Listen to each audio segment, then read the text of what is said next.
Welcome to episode 4, where we dive into the incredible journey of Gary Merrill, a local business owner and lifelong hockey player who shares his life-changing experience of surviving a heart attack. Discover how this pivotal moment reshaped his perspective on life, family, and health. Gary's story is a celebration of love, hope, community, and the strength to keep going. Enjoy episode 4.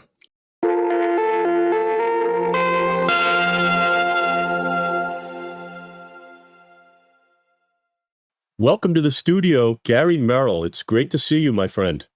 Great to see you too, pal. You having a good weekend? I'm having a good, very relaxing weekend this weekend, but it's a very good weekend, yes. You been a good boy or a bad boy, kid? I've been pretty good. Mary's doing a little cleansing thing at the gym, so I've been kind of following her around and good. And we like it when those good habits rub off on you, don't we? Yeah, definitely. Yeah, that's a good thing. So, Gary, local business owner, you own Shannen Trails, Merrill Excavating, lifelong hockey enthusiast. I know you love hockey. We talk about that all the time. Yeah. And it's been an honor to train you for the last, we're going on 3 years now, huh, Gary? Yeah, for at least 3. All right. At least 3. But we're going to start today. We're going to go back to that day in your life where you had your heart attack. And if I'm not mistaken, your heart stopped twice, Gary? Yep. I coded 2 times. So back it was October 25th, 2017. And they told me I'll never forget that date. And I haven't. So was playing some hockey with some friends of mine on a Sunday night. Just like a men's league, subbing in. I hadn't played in a little while.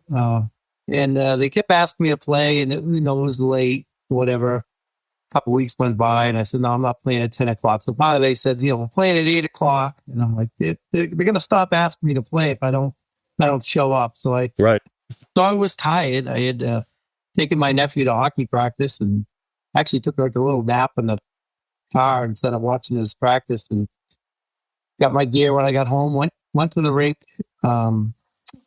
played that game, and when I walked off the ice, I just collapsed, going to the ice center, going back to the locker room. Wow. I don't really remember too many things even of the game. I just woke up 4 days later in Mass General. So, yeah. Gary, so you weren't on the ice when it happened? Nope. We had just finished. Okay. And then lucky as I am, I had some people around that knew CPR, and we were in Salem, and we were close to the fire station. So the response team got there quickly and got the CPR going, and was able to save my life. Yeah, they did. It's a beautiful story. Gary, did you have any symptoms that you remember? Looking back at it now, I was tired. Like I mentioned, I took a nap, but you're just going through life, and you just think you're tired, and you're working hard, you're doing your day-to-day thing, and so no, I didn't really have anything that I was aware of until after I looked back on it, Right. Look back on it and realized, I was really tired and yeah, fatigue is a symptom for sure. Fatigue, right? Yeah. So, if you could say something to the first responders that brought you back that day, what would you say to them? They're listening to us right now. God, thank you for being there.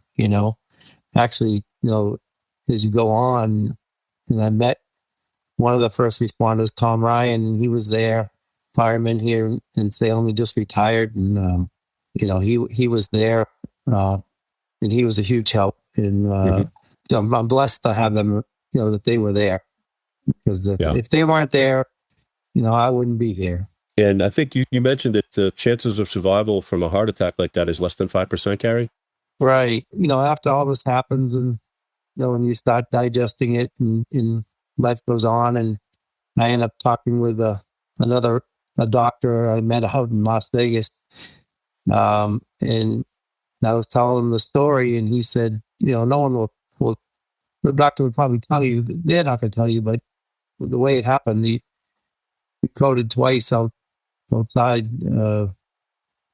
He said I was probably less than 5% survival rate. So It's yeah, amazing. I'm very, very lucky. It coded means dead, right? Deceased. Yep. Yep. Yeah. Okay, and you coded Yep. twice. And they brought me back. Yeah. That's incredible, Gary. When you regained consciousness, you said it was 5 days later, Gary? I guess it was probably 4 to 5 days later when they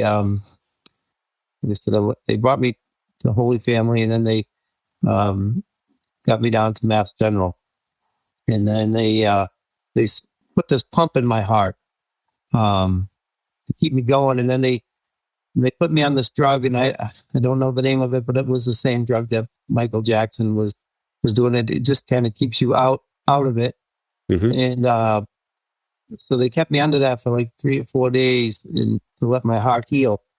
And then they took it out. They put 6 stents in, and then I just woke up, and I remember vividly, the doctor waking me up and telling me what happened, and I was just got very emotional. Saw my wife there and my family. Powerful moment. Yeah. Powerful moment. Yeah, like you don't believe it. Right. What did the recovery process look like, both physically and mentally too? Just as important. Well, it was good. I mean, I had no scars or anything. I had 3 little holes in my upper leg, in my groin, but they did everything through there. So I didn't really have any scars. Like, they didn't open me up. Which my ribs were broken. They were sore, but from the CPR, Gary, I imagine. From the CPR, correct? Yeah, and it was just kind of sore. And then I just did cardiac rehab through the Holy Family, and they were great down there. And they you would just go, and they would monitor you and walk on a treadmill and stop and monitor you, and just keep going back and forth. And there was a team down there that I owe a lot to them too, because they got me going. They got me going. Gary, you told me the story of that first Thanksgiving, and it stuck with me. And you said, you had mentioned that you had prefaced the story by saying, "Stu, I never cry. I just don't cry. I'm not a crier." And of course, I said, "I cry every day, Gary. Trust me, I can't cry for enough for both of us." But tell me that Thanksgiving story again. Tell us that story. That was a very, very powerful story. Yeah, I guess I was just not very emotional. Maybe once, like when my grandmother passing and shedding a tear. But like I said, that was October 25th when it happened. So I was home, and the next holiday is Thanksgiving, and when we all sat down at the table, and I'm just looking at my family, I just got very emotional and started crying like a baby. like I never cried before. I was just so happy. So happy. Your heart was so full, Gary. Right? Yep. What a blessing. And what was going through your heart at that time? What were you thinking? Just thinking and imagining that I would never see these people again. You have a son and a daughter and a wife, and a beautiful family. I'm lucky all the way around, I guess. And just got real emotional when that happened. And it just, people say, they feel lucky, but I know I've been saying it a lot, but I guess I was just real blessed, Yeah. Did that moment change or shift your approach to life? Certainly think about life a lot differently, right? In what ways, Gary? One way is appreciation, for sure. Like, I appreciate, every day on this earth now, Yeah. Still do. And it's been it'll be 6 years, right? 7 years. You just appreciate life more, and I don't take things for granted as much as I did before, for sure. Right. I will say this about you, Gary. You're very present. which is when you see it, it's a beautiful thing to see. You know, and to me, when you're present, you're enjoying the moment, right? You're there, Yeah. you're living life, and you know, you certainly do that. You know, I've got to know you very well over the last 3+ years, and your approach to life is beautiful. Not just exercise and stuff; it's your relationships and everything. So when we started training together, what brought you to me? What was your had you been exercising again? Well, I know you're doing after some group training at times. right, and after the heart attack, I kind of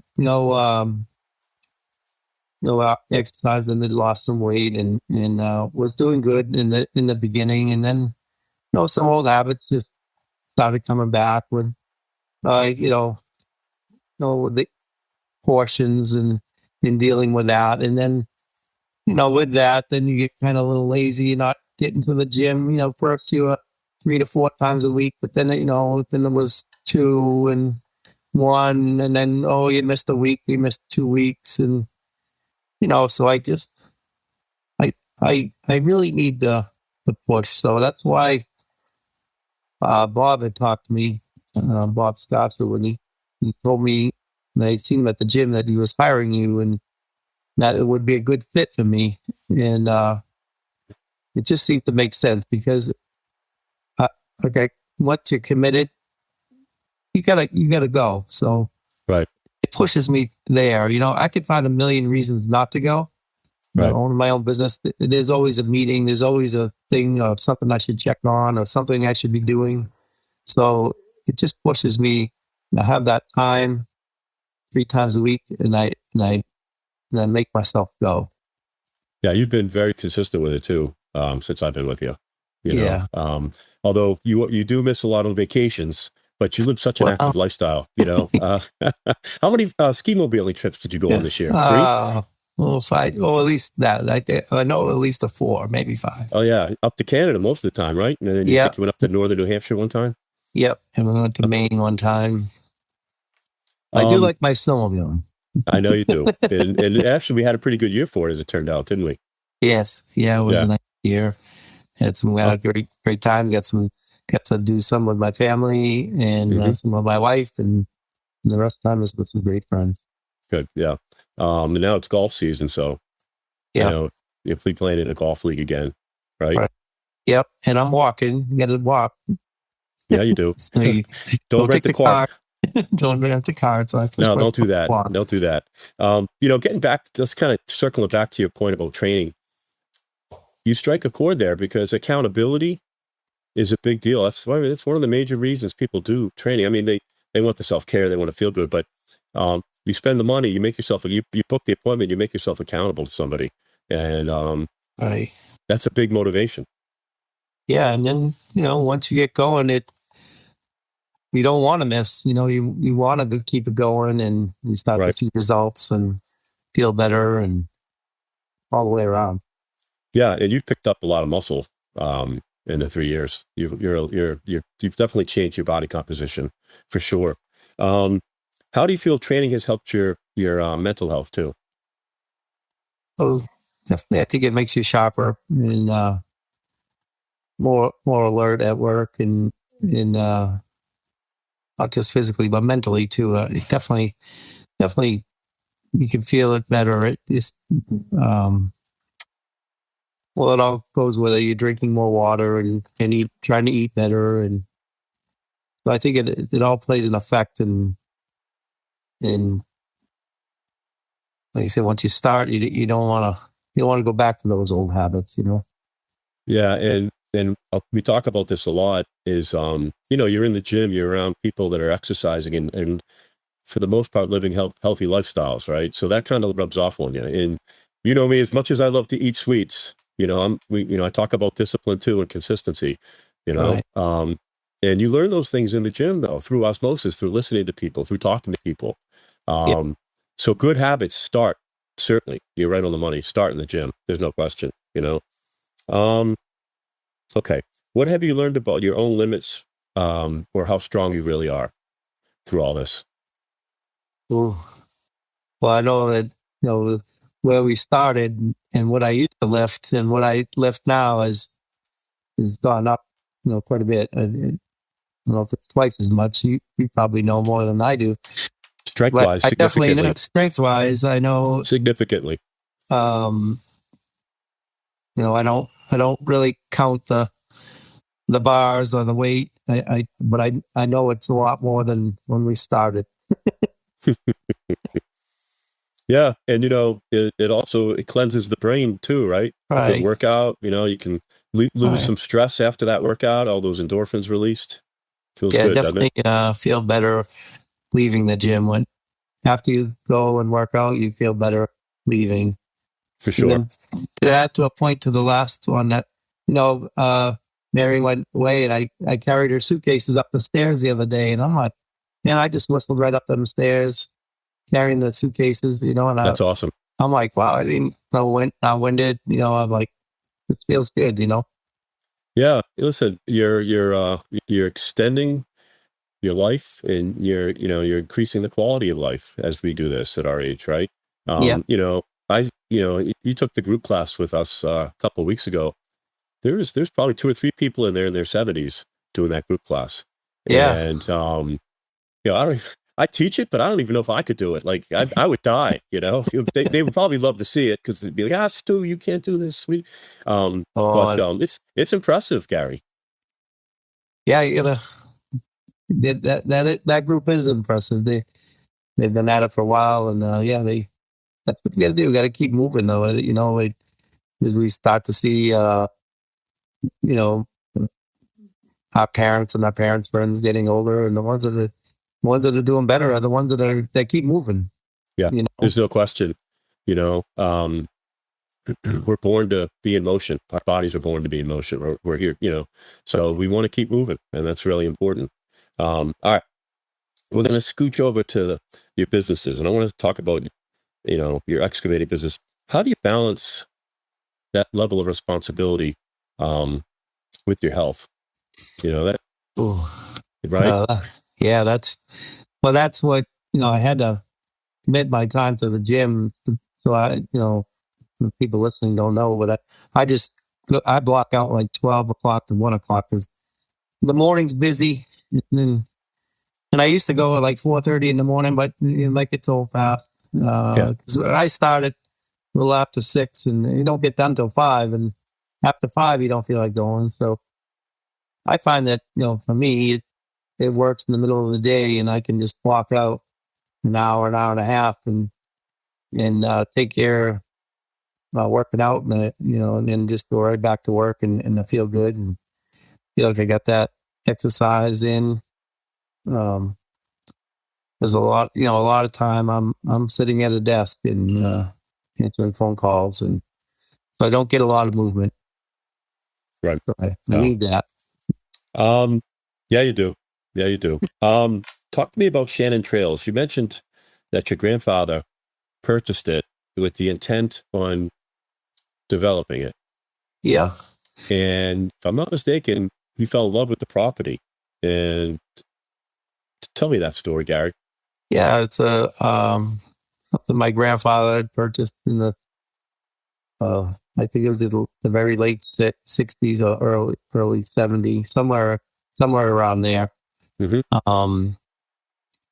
He purchased this property, and I guess the original intent was to develop it, but it was a horse farm, and he just kind of fell in love with the horse farm, and they had a riding facility where you could go and rent the horses and ride, and it kind of just took off, and we lived there as kids when I was young, so I was 10 years old. We lived there, and the weekends were crazy. There was just big cars parked everywhere, and people would come up from Methuen, Lawrence, and all over, and just could rent a horse for an hour for $5, and people would. And he had a bunch of kids that worked there, and to this day, I still see those. They're not kids anymore, but they're older than me. But no, it was a big part of their life, and it was something that was really special back at that time,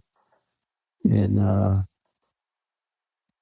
my grandma and grandfather worked very hard, and they had a lot of fun with it. Yeah, that's an awesome story. Do you get back? Do you get there often, Gary? We go by, we do go by, it's right near, it's still here in Salem. So yeah, I'll go Yep. by and, now we just, board horses. So if you have your own horse, we board and then, they do some lessons up there and, if you want to take some lessons, my brother's girlfriend does lessons up there and, they're still keeping it going. Okay. And, your legacy is to not sell that property, right? You want to keep it going. Yeah, we want to keep it going. Yeah. Great. It's great. Yeah. A lot of people enjoy it. And just there's not a lot for horse people anymore, Right. It's a great time. A lot of people would sell that, so I give you credit to conserving it. We need more of that, really. Yeah. All right. Circling back a little bit, how has your perspective on life changed since your heart attack? Well, like I said, I appreciate every day a lot more, but you just want to see your kids come along and do, you want to do better for your kids than you had. So you really think a lot more about that and seeing them grow, and it just it warms my heart. Right. Family. Yeah. Right. Family's everything. Family's everything, Gary. What advice would you give someone, Gary, that had just gone through something like this? I think it made me a better person, in the long run. It was scary for my family when it happened, but on the other side, I guess I was lucky. I had 100% recovery. Mm-hmm. But it can only get better, Yeah. It can only get better. It's, I would imagine, a powerful moment, right? I can only imagine. Yeah. All right, here we go. Go-to comfort food. Oh, it's got to be Italian. It's got to be like a real chicken palm pasta. You got to get some garlic bread too? Oh, yeah. Yeah, all of it. Let's get an extra loaf. Let's get an extra loaf, please. Like, take down. I don't think you said that you've never been to Kitty's. Like, that's like my all-time favorite. Oh, yeah. No, I haven't been there in years. But if people don't know where Kitty's is, it's a regional place in, I think, Reading, Massachusetts. But literally, the chicken parm is about that big. It's like 9 pounds. It's ridiculous, It's 3 meals. Yeah, it really is. And I can eat, trust me. All right. What's your favorite piece of equipment to run at Merrill? Oh, I guess the excavator. Okay. I'm most familiar with that. And which one's the excavator? That the bucket one that digs? Yeah. Okay. You got it. So everybody watching or can listen knows what that is. What's that? With tracks, I do enjoy driving, but I like to run the excavator because you kind of building something, completing something. All right. Which takes more patience? Running a business, training with me, or wrangling horses? Yeah,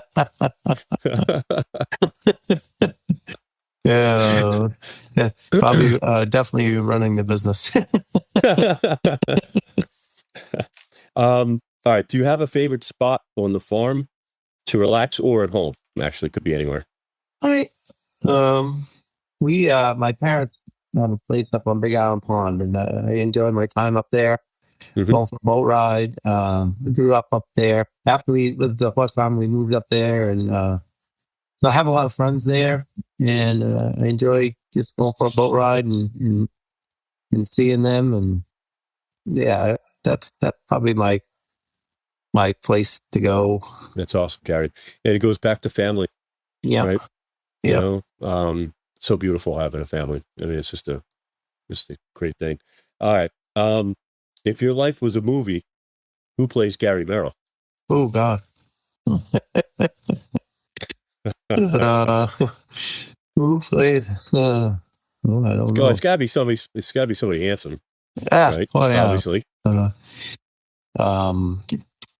Harrison Ford. There you go. The lady, maybe Gary Merrill, the lady is. Yeah. You'd have to put a couple pounds on. That's all. All right.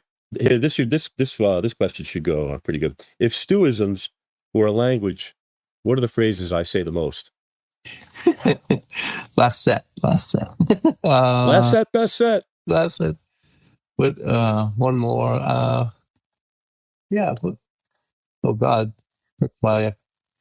Not good at quick fire. You have a million of them though. You have a million little sayings. Okay. I guess let's go is a good one. Yep. And Yep. I always go, let's go, Merrill. Yep. You know, Let's go, let's go, Merrill. Merrill. Yeah, That's always a good one. Yep. All right. If you could ban one exercise moving forward, like Stu, this is it. I never want to do this bleeping thing again. What's it could be? And it could be more than one because I'm never banning them, so don't get any ideas. No. The one that what's the one with the barbell in the corner? And you do a squat to press. Oh, the landmine squat to press. Landmine squat to press. Yeah, single arm. I imagine single arm is horrible. If I never did those again, that'd be good. They gas me. Yeah, those are good. All right. This was great, Gary. So we're actually getting ready to wrap it up. Closing thoughts. Any last words you want to say to everybody out there? Well, I just want to thank you and for helping me. You've been a great influence on my life, and when I enjoy going to the gym with you and working out. It's been a big help for me, and just I want everybody just to keep moving. Just keep moving, walk in or whatever, and enjoy life. Right. Gary, I'll tell you, thank you. It has been a pleasure training you, and I always say I get far more back than I could ever give, from you and from my clients. It's beautiful to see you improve. It's the commitment you've made, and hearing your stories about your family, your business, and things you do. That stuff feeds my soul, buddy. It really does. And that's why I'm doing this now. I want to reach more people and preach that positivity. I mean, we talk about this stuff a lot, positivity and being positive. And, I don't like to go near any negativity. No. And you've just been, you're a beacon of light, buddy. You really are. Oh, well, thank you. But the whole gym over there, I just love everyone in there, and the clients, the trainers. It's fun to go to. Yeah, it's Milestone Fitness in Windham. It's a great little location. It's a hidden gem. It really is for the community. And I'm blessed to work here for sure. Absolutely. I've been here for about 4 or 5 years now. And it's been a nice home for me.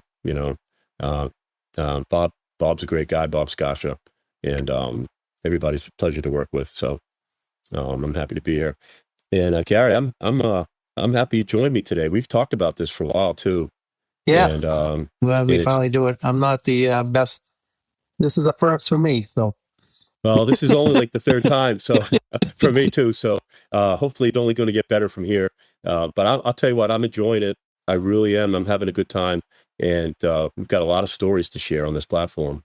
And like I said, it's ordinary people that have done extraordinary things, and those stories will be told through the lens of compassion, empathy, love, and laughter. And that's what this is. So, all right, I'm going to wrap it up here, guys. Thanks for joining me. Hit like, comment, share. Remember, compassion, empathy, love, and laughter, what this is all about. Until next time on the Stuudio.